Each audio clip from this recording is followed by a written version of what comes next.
श्री मल्लिकार्जुन ज्योतिर्लिंग कथा। आंध्र प्रदेश में कृष्णा नदी के तट पर दक्षिण का कैलाश कहे जाने वाले श्री शैल पर्वत पर श्री मल्लिकार्जुन ज्योतिर्लिंग स्थित है। महाभारत, शिव पुराण तथा पद्म पुराण आदि धर्म ग्रंथों में इसकी महिमा और महत्ता का विस्तार से वर्णन किया गया है। पुराणों में इस ज्योतिर्लिंग की कथा इस प्रकार से वर्णन है। एक समय की बात है, भगवान शंकर जी के दोनों पुत्र श्री गणेश और श्री कार्तिकेय स्वामी विवाह के लिए परस्पर झगड़ने लगे। प्रत्येक का आग्रह था कि पहले मेरा विवाह किया जाए।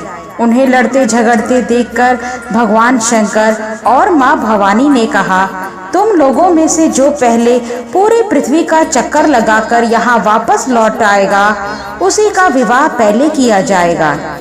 माता पिता की यह बात सुनकर कार्तिकेय स्वामी तो अपने मयूर पर विराजित हो तुरंत पृथ्वी प्रदक्षिणा के लिए दौड़ पड़े। लेकिन गणेश जी के लिए तो यह कार्य बड़ा ही कठिन था।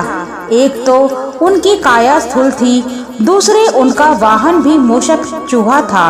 भला वे दौड़ में स्वामी कार्तिकेय की बराबरी किस प्रकार कर पाते।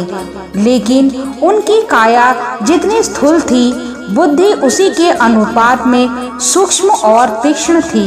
उन्होंने अविलंब पृथ्वी की परिक्रमा का एक सुगम उपाय खोज निकाला।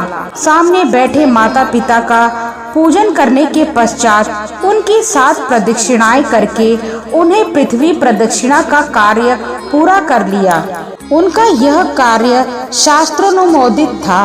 पितरोश्च पूजनम कृत्वा प्रकृतिं च करोति यः तस्य वै पृथ्वी जन्यम फलम भवति निश्चितम।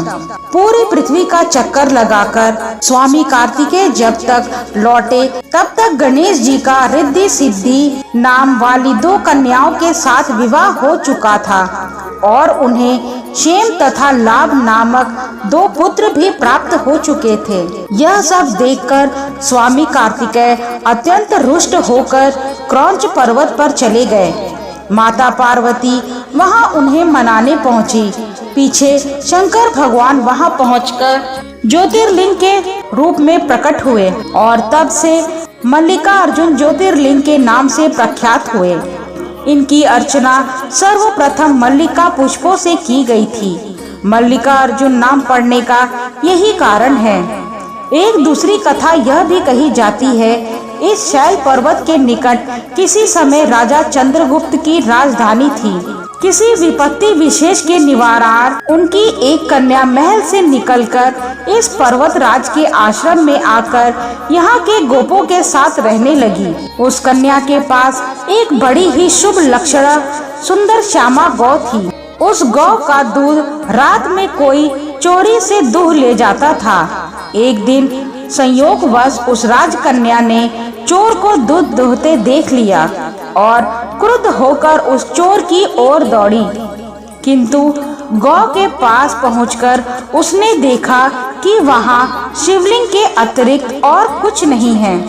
राजकुमारी ने कुछ समय पश्चात उस शिवलिंग पर एक विशाल मंदिर का निर्माण कराया। यही शिवलिंग मल्लिकार्जुन के नाम से प्रसिद्ध है।